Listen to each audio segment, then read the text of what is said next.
Vamos a continuar hoy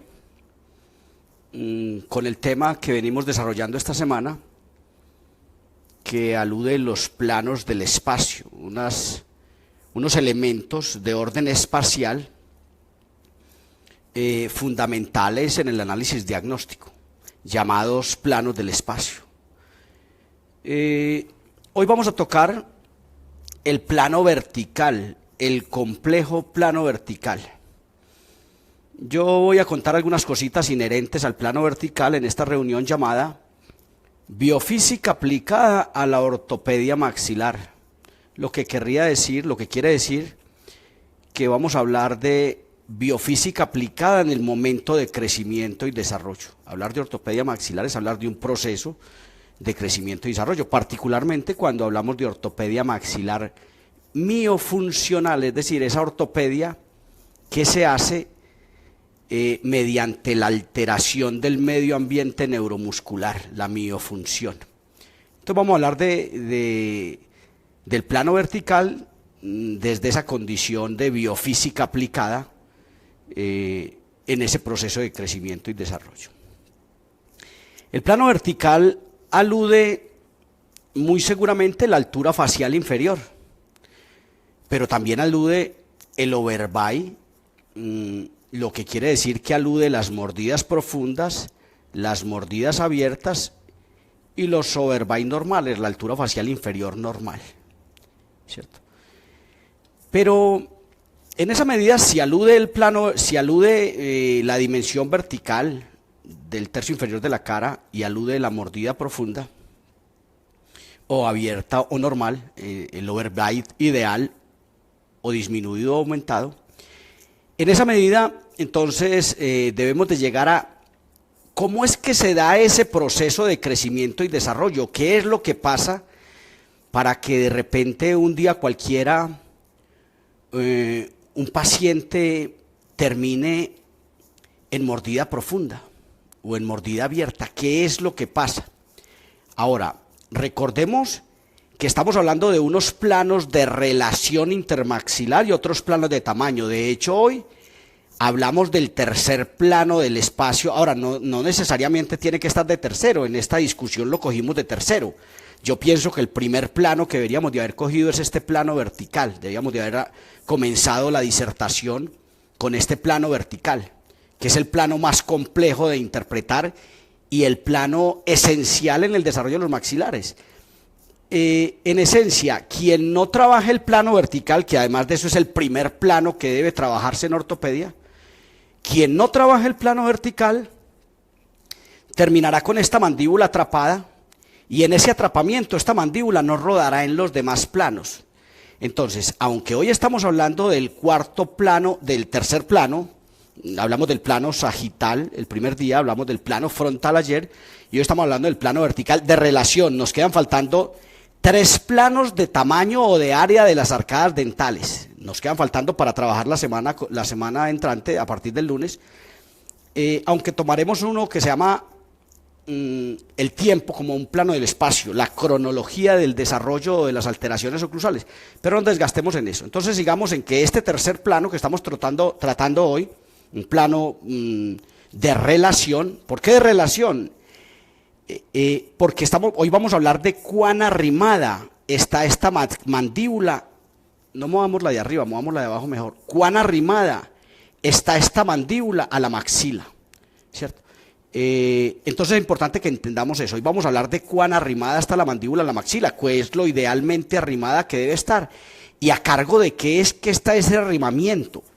Recordemos que, aunque la literatura clínica no lo explica de esa manera, hoy lo vamos a explicar de una manera más coloquial. Esto es una charla coloquial de biofísica aplicada. Recordemos que quien permite que esta mandíbula se arrime o no se arrime a la maxila, y se arrime mucho o se arrime poco, es el crecimiento dentoalveolar de estos procesos. Recordemos que hicimos unas charlas de compresión o flexura de las arcadas, del plano transversal, de la anchura del plano transversal, donde decíamos que el diente es el que hace a su alvéolo, que este proceso alveolar está aquí mientras existan estos dientes, que si no existe este proceso alveolar, estos dientes, perdón, estas estructuras dentales, estos molares y estos dientes, en general dientes, mientras no existan estas entidades, si estas entidades dejan de existir, deja de existir el hueso alveolar. De hecho, decíamos en una de estas reuniones que es el diente quien forma el alvéolo, que el alvéolo está supeditado a su formación, que es el diente quien en su proceso de erupción forma el alvéolo. Y entonces, hablando de ese plano vertical, es importante saber quién es el que ha llevado a este paciente a esta enorme mordida profunda. ¿Por qué esta mordida está profunda? Ahora, asumamos que alguien, Dios, que sería el único que podría hacerlo en este momento, así en una especie de sortilegio divino, echara a andar estos procesos alveolares en sentido vertical, los hiciera crecer. Vamos a suponer eso, por favor, ¿cierto? Es posible que si Dios hace crecer estos procesos alveolares, yo no pueda arrimar este modelo como lo estoy arrimando. Seguramente esto me quedarán estorbando estos procesos alveolares y podría arrimar solo hasta acá. Pero observe lo que pasa cuando yo me quedo cuando yo no puedo arrimar el modelo inferior al modelo superior. Observe lo que pasa, mire donde se me quedaron los dientes inferiores, ¿cierto? Y si Dios se excediera en ese sortilegio de hacer crecer estos dientes, seguramente habría incluso un momento donde yo quedaría con los dientes así, quedaría con un contacto posterior. Ahora, ¿a dónde quiero llevarlo? Quiero llevarlo a que pensemos que estos procesos alveolares, su crecimiento vertical es el responsable de la dimensión vertical. Ahora, yo veo, con el debido respeto, en mucha literatura clínica, unos casos tratados por grandes ortodoncistas, donde yo veo que la alineación es perfecta, que el caso es perfecto, que los arcos son hermosos, que son perfectos. Pero yo aprecio un overbite a veces del 50% o más, y me pregunto, ¿qué pasará? ¿Será que se nos olvidó tratar el plano vertical? ¿Qué es lo que pasa? ¿Quién es el plano vertical? Ahora, recordemos que el plano vertical, el overbite ideal, recordemos que el overbite ideal es el que le permitirá a esta mandíbula excursionar lateralmente para hacer la molienda. Para eso fueron hechas las fosas y las cúspides, para realizar una molienda en balance, para que haya un cóndilo de trabajo y haya un cóndilo de balance. ¿Quién es el responsable entonces de ese desarrollo? ¿Y por qué es el primer plano a tratar el plano vertical? ¿Qué es lo que necesitamos tratar en este paciente? ¿Cierto? ¿Por qué el plano vertical? Le voy a responder parcialmente la pregunta. Una mandíbula atrapada, esto debería llamarse un atrapamiento mandibular, aunque el término no se usa mucho en la literatura clínica. Una mandíbula atrapada es una mandíbula que no rueda. Esta mandíbula no rueda. Y si no rueda, es posible que siga en ese atrapamiento mandibular y que los demás planos del espacio no logren llegar a su estado de desarrollo ideal, ¿cierto? Entonces, ¿por qué el plano vertical? Porque es esencial en el desarrollo de los maxilares, a tal punto que si el plano vertical caminara idealmente, no como este que también está alterado, este plano está alterado para el lado contrario del que está alterado el anterior plano. Si este paciente rueda mejor, rueda lateralmente, hace la molienda, digamos que mejor, pero también está alterado. Ahora, ¿quién es el responsable de que esto no camine en esta depresión vertical? Le voy a contar. El responsable de esto es el desarrollo de los maxilares que se da en la molienda de los alimentos. Le voy a contar cómo funciona esto. Dice el profesor Pedro Planas Casanovas, dijo en Barcelona en los años 60, que esta molienda, aunque no le cuente mucho a la gente que usted leía a Pedro Planas, que no le creen, porque el libro de Pedro Planas, que se llama Rehabilitación Neuroclusal, es un libro que no tiene bibliografía. Es decir, Pedro Planas no copió de nadie, aunque en el fondo sí copió.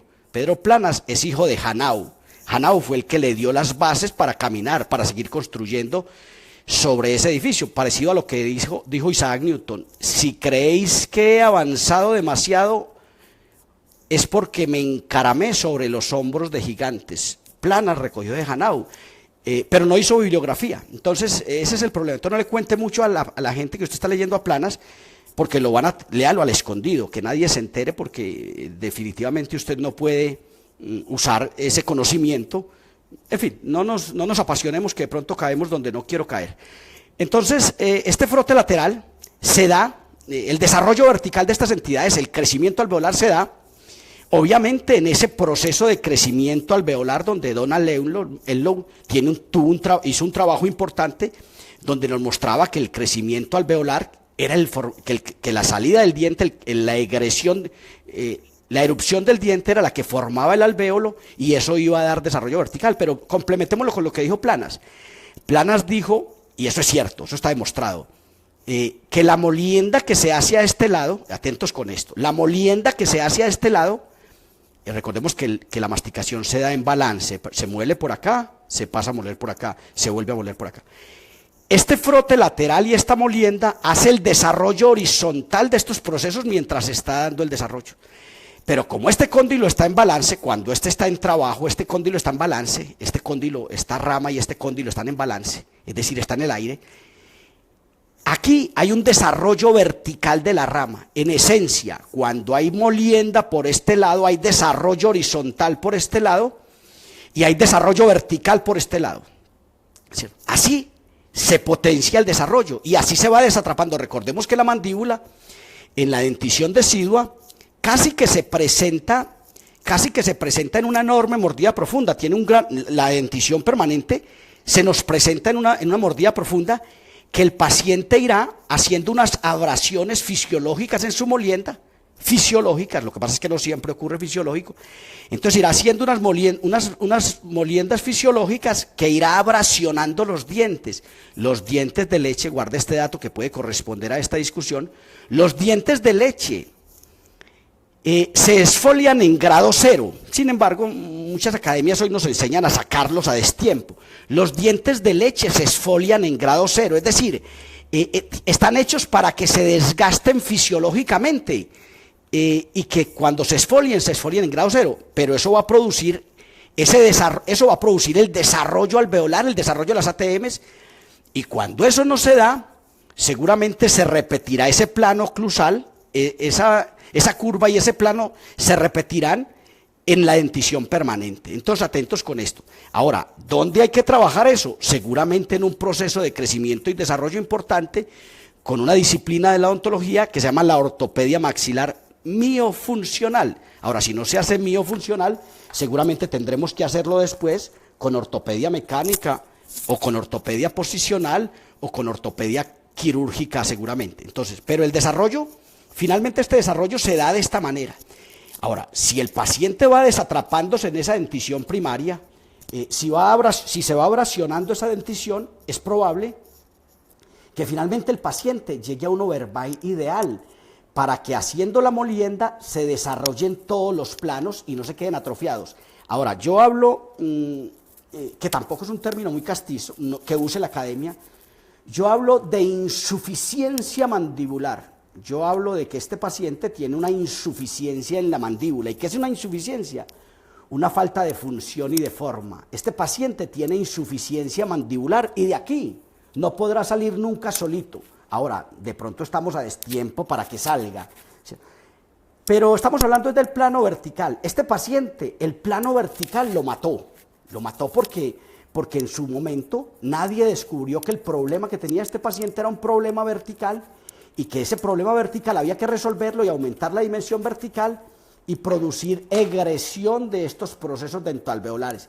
Recordemos que biológicamente no hay un crecimiento unidimensional de ninguna estructura biológica. Es decir, el crecimiento, aunque la literatura clínica, por ejemplo, Planas y Vilma-Simoes dicen que estos dientes hacen egresión y crecen verticalmente, yo aseguro que no solo crecen verticalmente, sino que se engrosa la tabla y se dinamiza la mandíbula, porque la mandíbula podrá moler alimentos y hacer un frote lateral mejor, porque no está atrapada. Guárdeme ese término, atrapamiento mandibular. Mientras exista atrapamiento mandibular, la mandíbula no podrá, el desarrollo no podrá darse, la mandíbula seguirá atrapada y este paciente es un machacador de alimentos por apertura y cierre. Este paciente muerde así, voy a mover el de abajo, que no más que es que este paciente muele alimentos de esta manera, es lo único que sabe hacer. Este paciente no hace la más mínima excursión lateral, ¿cierto? Entonces, mientras este paciente no aprenda a hacer excursiones, no aprendió a hacer excursiones laterales, se quedará atrapado. Ahora, Fisiológicamente, esos dientes de leche, ya lo dije, lo voy a repetir, deberían de haberse abrasionado fisiológicamente para que también estos dientes permanentes, que también tienen una vida útil, se fueran abrasionando, para que este canino, a los 80 años de este individuo, ahora no creo que vaya a aguantar los 80 años con esta oclusión que tiene, pero para que este canino a los 80 años esté plano como este lateral, para que un clínico avesado, experimentado, se le confunda ópticamente, fugazmente e inicialmente, este canino, esta punta de este canino con este lateral a los 80 años. Este canino tendrá que desgastarse y quedar casi que plano de esta manera, porque hay una cosa que llama el ángulo funcional masticatorio también de planas, que demuestra que este paciente hoy para excursionar tiene que hacer unas grandes aperturas que él no va a hacer para este lado, para poder excursionar a este lado, y otra gran apertura para este lado. Por eso se llama ángulo funcional masticatorio. En esencia es el recorrido, observen estos dos dedos, es el recorrido el recorrido de estos dos, de esta mandíbula, de esta hemiarcada hacia este lado, lo que muestra el ángulo funcional masticatorio. Pero este paciente cuando tenga 80 años, este no, un paciente normal, este paciente no es normal. Un paciente de 80 años con este canino plano y con estas abrasiones de todos estos dientes deberá excursionar lateralmente con grado cero, es decir, ya no habrá estos dos ángulos, sino que excursionará lateralmente rasante hacia este lado, perfectamente rasante con 0 grados. Eso pertenece al análisis diagnóstico del frote lateral y de quién es el que hace el desarrollo vertical y el desarrollo horizontal. Entonces, ¿qué es el plano vertical? El plano vertical es la altura facial inferior, el overbite y el overbite, que deben de manejarse a temprana edad para que finalmente este paciente logre su desarrollo. Yo digo siempre que el plano vertical es el primer plano a tratar, sin embargo, vemos muchos aparatos de ortopedia del siglo pasado que trabajan excepcionalmente el desarrollo transversal y sagital y la corrección del plano frontal, del plano que veíamos ayer, pero que a veces ignoran un poco el plano vertical. En esencia, muchos pacientes que tienen insuficiencia mandibular, si por cualquier razón se desatrapara su mandíbula, hubiera crecimiento dentoalveolar y no hubiera esta gran curva, no hubiera esta depresión que muchos clínicos dicen que es sobreerupción, erróneamente dicen que es sobreerupción de estos incisivos y que hay que intruirlos. Si estos dientes ganaran esa altura del plano cruzal, tendríamos un paciente verticalmente mejor, tendríamos una altura facial inferior y ante todo tendríamos una mandíbula móvil triturando alimentos en balance y seguramente haciendo también el desarrollo horizontal, porque este balance termina expresándose en estos dientes anteriores y haciendo el desarrollo de los maxilares. En esencia, terminemos la discusión de hoy y quedémonos en que el plano vertical es un plano esencial en el tratamiento y que no podemos dejarlo de lado durante el tratamiento ortopédico y que cuanto más temprano se debe manejar, cuanto más temprano se pueda manejar, muchísimo mejor. Por eso los aparatos de ortopedia funcional deberían de contemplar muy bien el plano vertical como un plano importante a tratar. Hoy día muchos aparatos ostentan acrílico interoclusal, está presente el acrílico interoclusal o no está, o está mixto. Sin embargo, de eso todavía es una decisión de los técnicos casi. No se citan los aparatos ortopédicos con acrílico interoclusal llamados para cerrar mordida o sin acrílico interoclusal llamados para abrir mordida, para permitir la extrusión de los dientes. Y es muy importante que entendamos que en el tratamiento ortopédico debemos de contemplar también cómo hacemos para que haya un crecimiento alveolar, para que haya una egresión de estos procesos alveolares que para este caso son los deprimidos y son los responsables de todas estas alteraciones. Es posible que si este paciente en su dentición decidua o en el recambio alguien se hubiera preocupado por hacer crecer estos dientes, es posible que el paciente tuviera un desarrollo óseo transversal, anteroposterior y vertical ideal, ¿cierto?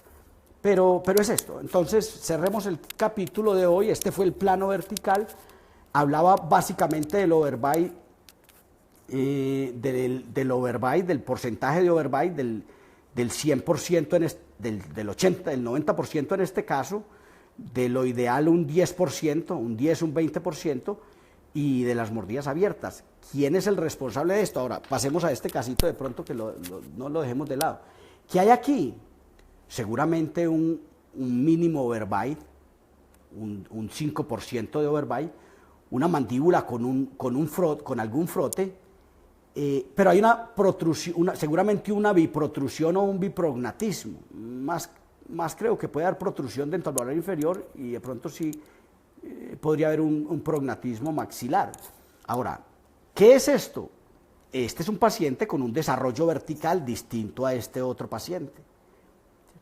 Es importante entonces entender este plano vertical como un elemento fundamental en el diagnóstico y fundamental en el plan de tratamiento. Por aquí hemos terminado 3 planos de relación. Ahora, ¿por qué de relación? ¿Cuánto arrimada está esta mandíbula a la maxila? ¿O cuánto alejada está esta mandíbula de la maxila? Que en últimas va a repercutir o va a conformar la altura facial inferior. ¿Cuánto alejada está esta mandíbula o esta otra de mordida abierta? ¿Cierto? Ahora, ¿y por qué está la mordida abierta? Ya sea por una mordida abierta esquelética, por rotación mandibular o por exceso de crecimiento dentro del alveolar. Y quiero que observemos también este plano con respecto a este otro. ¿Cierto? Esto es más o menos un análisis amañado. Esto es una discusión hecha sin partitura, es un comentario de crecimiento y de planos del espacio que estamos haciendo en este momento, que me parece importante que rescaten de él. Seguramente yo tengo muchos lapsus brutos lapsus lingus, perdón, en el nerviosismo que hago para presentar esto. Saque de aquí provecho de algunas discusiones, póngase a pensar frente a esta discusión y eso nos va a ir fortaleciendo, más que criticar algunas fallas que puede haber en estos videos. Saque lo que le sirva de acá. Por lo demás, estamos en contacto, nos vemos el lunes, Dios les guarde.